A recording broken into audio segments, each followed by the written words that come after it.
Morning. Stuck in traffic with Wolf Gorlick. A couple minutes of unscripted IT security. So, I'm in SC Magazine this morning, October 1st. October? Crazy. October 1st, SC Magazine. There's a piece on government's actions in cybersecurity.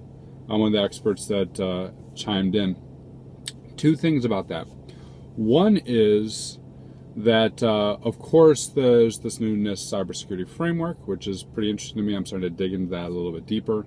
I'm looking at some interesting collaborations with some people in the industry, so watch for that. There's going to be pretty cool stuff coming out of that. One of the things that I like about the new framework is identify and detect are now stages within it. And why that's important is if we assume compromise and we know we're going to get breached and all this sort of stuff, we're past that. We need a good way of identifying, detecting it. And a lot of the things that I focus very heavily on, such as SIM, monitoring, threat modeling, incident response drills, data loss prevention, all those things that build visibility tie right back into detection, right? And the step before that, identification, in terms of knowing what real attacks look like and how they're moving throughout our networks. And that's one of the things that really got me into security. A little bit of backstory.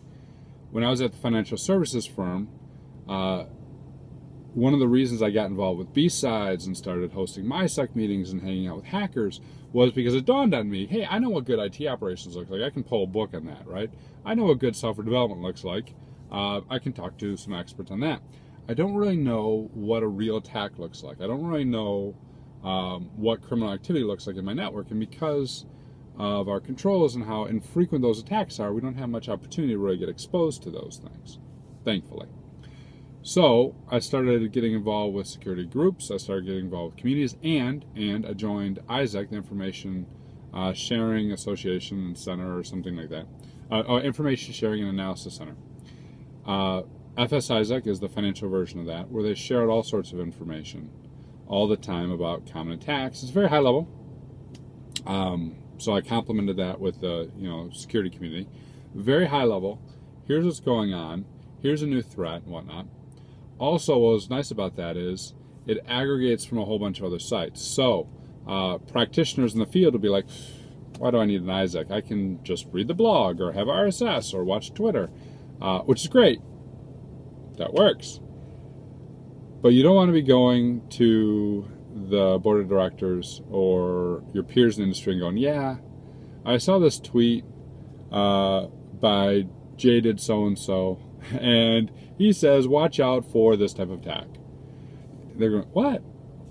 There's no credibility there. So ISACs not only aggregate all the data, make it easier for security leaders to get that information in, but also do some vetting, stamp it with a seal of approval, so that you can have it ready and it gives you more credibility when you need to go act on it. So that, I think, will play a very important part. ISACs will play a very important part with these new sharing organizations the government is setting up, and all that's going to funnel in terms of the framework into the identify and detect in ways that we can educate ourselves about what common attacks are, what these things look like, so that we can get ahead of them and really have defense in depth, not just a bunch of controls everywhere, right?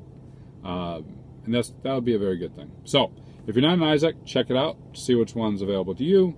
Take a look at the new NIST security framework, and hey, read that SC article. It's pretty good. Cheers.